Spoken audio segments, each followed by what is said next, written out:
I've said on the channel before that 3D printing is perhaps one of the most influential technologies and one that's going to absolutely change the landscape of the world.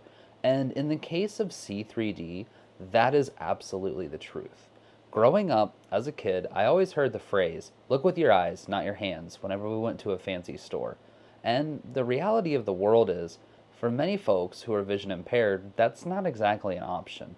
And C3D is partnering with so many people to be able to give them the ability to see the world with their hands and help them experience things they wouldn't have otherwise been able to. We had an opportunity to talk with them over at MRRF when we went to visit last month, and it was an incredibly eye opening, no pun intended, experience for us. It was really enlightening to hear about people who are using their 3D printing and their technical ability with modeling and just their creativity to help people experience things they wouldn't otherwise have.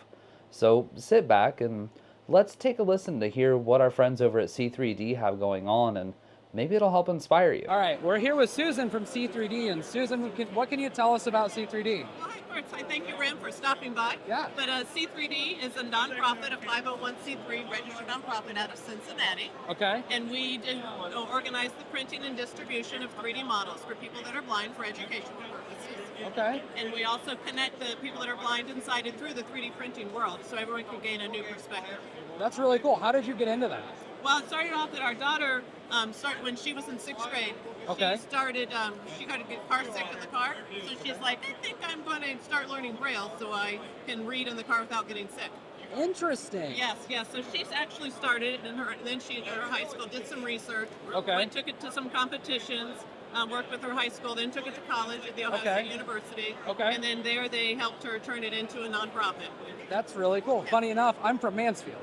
So we're just right up the road from you guys. Yeah. So that's really cool. How can people find out more about you guys or help out? Well, certainly. Our website is see3d.org, and that's SEE3D.org. Yeah. And on there you can volunteer, you can donate, you can collaborate with us, because one of the things we like to do is try and make the design process, the slicing process, the 3D printers process more accessible to people that are blind. Okay. So if somebody wanted to offer like a print service, what are the kinds of things that you would offer to print for them or the person could do to help out? Well, we have a whole network of people that if someone wants to print for us, we put out what the design request has been. Okay. And then once they have that design, then we'll put whether it needs to be printed. Okay. What are some common things you see people printing with that? Well, our biggest, we have a butterfly kit, the life cycle of a butterfly kit. We got a grant from the Society for Science. Then so we produce that. So that's one of our highly requested items, and so we have that pinned to our account that people can print for that. Okay, that's really cool. We have USA kits. We have a human anatomy kit. We're working on an ancient history kit and a weather kit. And so we have people that print those models for us, design things for us as well.